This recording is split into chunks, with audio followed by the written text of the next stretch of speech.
he said, "We probably have handled the most deaths from border crossings. We've had approximately 1,700 deaths in the last 10 years, and we haven't had a single death due to a beheading or having a beheading associated with it." So Governor Brewer's clearly erroneous statement shows how officials have continued and often resort to fear-mongering and emotional manipulation to gain public support for policies that elicit immigration phobia. So it's no news that the border has been in a state of crisis for some time. And the recent upsurge in violence associated with the trafficking of drugs and cross-national efforts to quell this violence has led to images of a bloody border. And I'm part of this listserv that gives all of this data and all of the news stories about the border. And every day there's just more and more stories. And this seems to contradict what I'm saying about what Jan Brewer said in Arizona, but much of this violence is taking place on the Mexican side of the border, not in Arizona. But it just seems as if every day there's more violence. So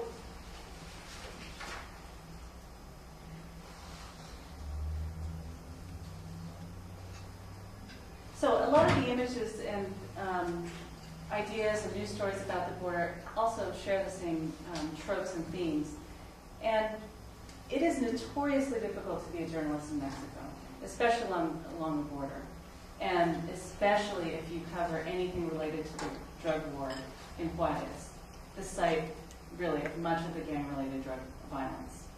So recently, one of the main newspapers experienced another death of its journalists, and it caused the newspaper to decide to not only reduce its coverage of the drug war,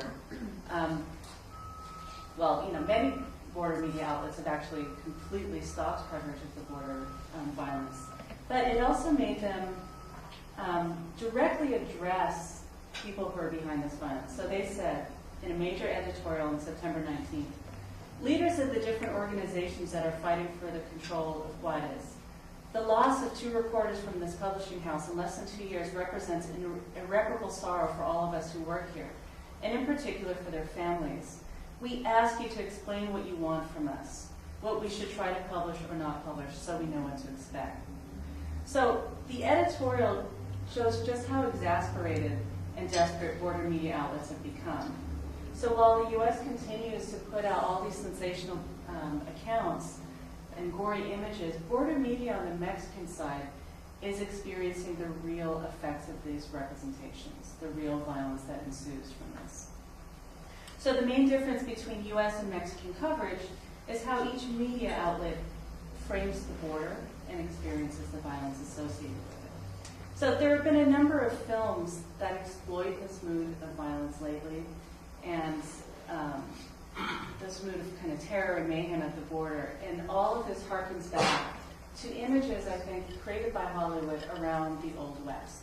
So you may have seen some of these: No Country for Old Men, The Three Burials of Melquiades Estrada, Sin Nombre, and Machete. So maybe I can talk a little bit about those later in question and answer. But I just wanted to frame the very different stakes for each side of the border in terms of media coverage. So the war on drugs is a whole other issue, and this is where I think the war on drugs really relates to trafficking, in that traffic is really about this so-called war on drugs. So the war on drugs has been linked to media about the border for a long time. There was a point in the 80s, if you ever watched Miami Vice, I'll show a slide later, where the Caribbean was really the target of a lot of border controlling. And actually Miami Vice is in some ways to account for that, and the complete shutdown of the Caribbean. It's also, I think it's referenced in traffic.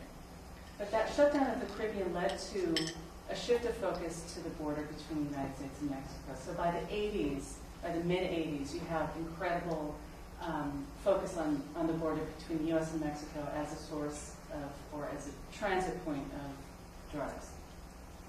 So on February 10th of 1986, just 2 months before Reagan signed a national security directive designating international drug trade a national security threat, the famous Elliott Abrams, who was then Assistant Secretary for Inter-American Affairs, in 2005 Deputy National Security Advisor to George W. Bush, and then now he's a senior fellow at the Council of Foreign Relations. But you may know him because he was charged during the Iran-Contra affair with withholding information. So he has a past. So he gave the talk, Elliott Abrams, called Drug Wars, the New Alliances Against Traffickers and Terrorists, before the Council on Foreign Relations in New York City. And he wanted to move the drug problem from the cultural realm of television, news programs, and Friday night dramas to the more serious domain of international policy, especially as it comes to bear on international, or on national security and the well-being, the quote, well-being of the American people. And in this talk, he describes the United States as the victim in drug trafficking networks that lead northward, and suggests that defending national security means defending ourselves against drugs. So he traces patterns of cocaine from its origins in Bolivia, Peru, and Colombia to the U.S., and cites a popular TV show, this one, when he says, "Something of the traffic always stays behind. This is not a Miami Vice story." So he draws the association, which was already commonplace, of the Colombian Revolutionary Forces, or the FARC, and drug trafficking in order to promote the need, which he describes in the talk, of new alliances against traffickers and terrorists. And this association of terrorists and traffickers is not new, and it really hasn't lost any of its original force. Instead, I think this association has continued to expand, although we can talk about what Hillary Clinton said about the border in a little bit. So Abrams rallies for collaboration across the Americas and ends with a stridently moral and nationalistic assessment of the drug problem. So he says, this is not a health problem, not just a foreign aid problem, not just a police problem. It is a moral challenge and a national security matter. It threatens democracy in our hemisphere and children in our homes. So let us treat it with the seriousness it deserves. So this language and rhetoric about the messianic duties and moral obligation to protect not just the homeland but the hearth captures exactly the same sentiment that enthralls audiences of Hollywood drug trafficking films. And it just reminds me so much of the scene in Traffic when drug czar Robert Wakefield comes home from the Washington War on Drugs to find that his daughter is addicted to drugs. And this is actually from the scene where he breaks down the door and finds her in the bathroom. So this reverberation of sentiments of the drug wars both being waged across the hemisphere, on the streets, and in the home resounds with what Abrams calls in his speech, or contends that there is, quote, a little bit of narc in all of us now. So he's referring really to high-level officials, but he's really also using this term as an inclusive term to indicate the pervasiveness of the drug trade across local, national, and international political spheres. And the term narc has a lot of different meanings, and it used to mean that person in your high school who was possibly a narc, that kind of thing. Remember 21 Jump Street, if you ever watched that? But it's became the kind of popular term of the snitch. But he's kind of infusing it, or he's trying to kind of call us out to all become narcs, because it's in your home. And so it's this kind of imperative for all of us to take a role in the policing, in both policing and enforcement, and take a part in the war on drugs. It's not something someone else is doing in the State Department. We all have to do it. It is really the meaning of the speech. So rather than an indication of lack of serious attention, the media presence of drug issues is a sign of wide cultural permutation with endless power to shape public perception.